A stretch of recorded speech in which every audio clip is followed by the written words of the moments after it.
dedicated to southern and eastern Kentucky. This is WYMT Mountain News at 5:30.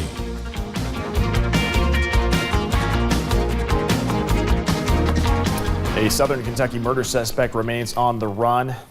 We'll get to that shortly, but first we are tracking severe storms in our weather center. Tonight a busy one for Brandon Robinson. We're seeing heavy rain, which has led to at least one flash flood warning so far. Let's send it over to Brandon Robinson, who's tracking the threat. Brandon.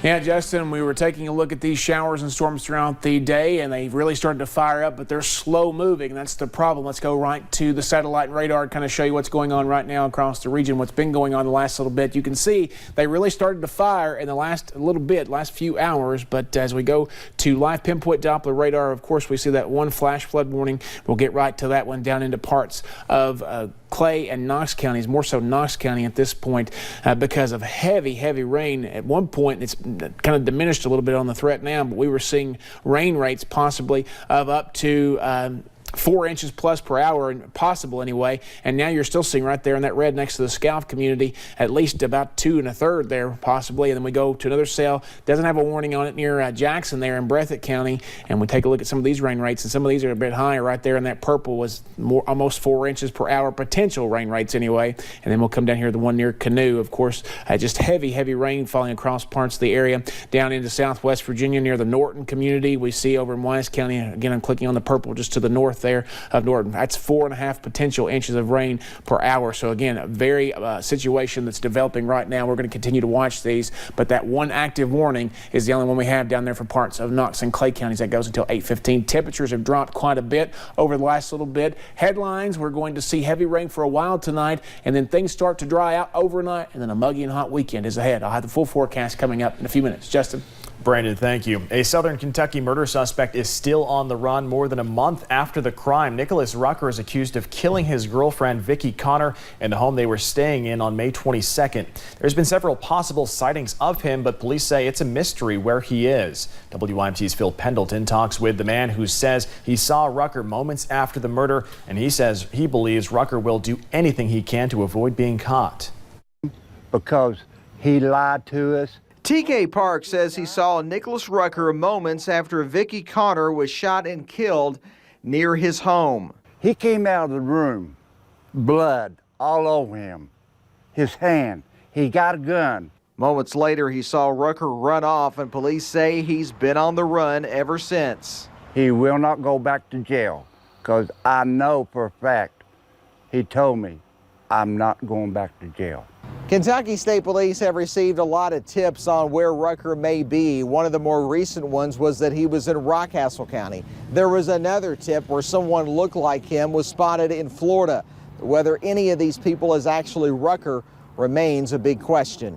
Well, we don't want them to approach them, but we do want them to contact us immediately and give us the information that they have. Police say people in Rucker's position are desperate to stay free. We've seen over the years that they'll do anything, to stay on the run or to try to get away with the crime that they committed.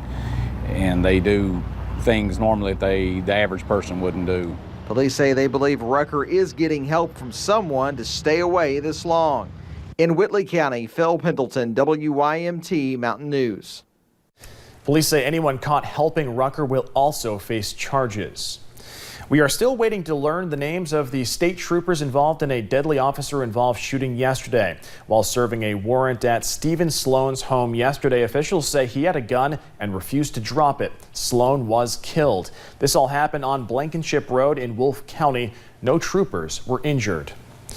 In McLean County, a state trooper is recovering after crashing during a high-speed chase. This is what the cruiser looks like this morning. State troopers say the suspect sped away from a traffic stop in a stolen car. Investigators say Trooper Adam Wright crashed while going around a sharp corner.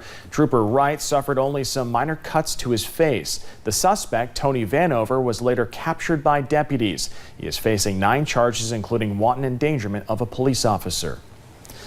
Monday, we could learn more about a Whitley County murder case. Police say Michael Lee Worley killed a family member last week. Investigators tell us they believe he beat his grandmother, Wanda Richardson, killing her. Earlier this week, he pleaded not guilty. Worley faces a murder charge. For 4 years, a road in Johnson County has been closed down. This has caused many people to take different routes, to get to where they need to go. It has only added extra miles to people's drive time, but also has affected business. WYMT's Lauren McCourt explains. For years, people drove this windy road to get to and from Paintsville. I've driven that road since the late 50s. And like most small town roads, it has its fair share of problems. And there was always water running across that road in several different places. But when it closed 4 years ago, This was the main access from Route 23 into Paintsville. businesses and people had to find a new route. That adds, additional miles on our trucks on delivery. Adding miles to vehicles It's about 4 or 5 miles out of my way further each trip. and taking away customers from local businesses. And it was going good until 1428 closed down. The loss of this road caused many problems. Not just for this little business here, but for the cable company, for the other people living up here that have to run to town to get a gallon of milk. As the state promises to fix the road in the next few months, This would really be a convenience for the people of West Van Lear. many hope that the same situation doesn't happen again. In Johnson County, Lauren McCourt, WYMT Mountain News.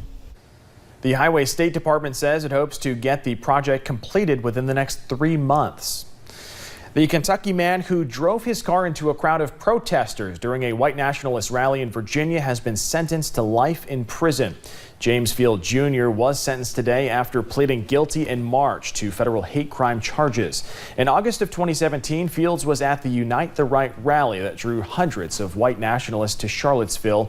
During the rally, Fields drove into a group of counter-protesters demonstrating against the white nationalists, killing one and injuring more than 24 others. Police investigating the disappearance of a 23-year-old student in Salt Lake City announced today the arrest of a man charged with her murder. Mackenzie Lueck disappeared 11 days ago. Ayula Ajayi faces a charge of murder. Police say cell phone records led them to the suspect, and interviews with his neighbors revealed that he burned something on his property around the same time Lueck disappeared. A forensic excavation of the burn area was conducted, which resulted in the finding of several charred items that were consistent with personal items of Mackenzie Lueck. Police say the man arrested acknowledged texting with Lueck the day before she disappeared. They did not give any details about the communication. Lueck's family, who lives in California, reported her missing on June 20th and became more concerned after she missed a planned flight back to Los Angeles last weekend from Salt Lake City.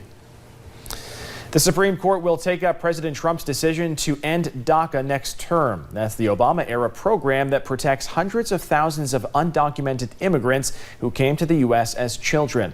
The time sets up a potential decision in the heart of the 2020 presidential election. If the court sides with the Trump administration, it could strip protections for some 700,000 so-called dreamers. The justices have been considering whether to take up the case for months. More than 100 people came to a Knox County job fair looking for jobs they can work from home.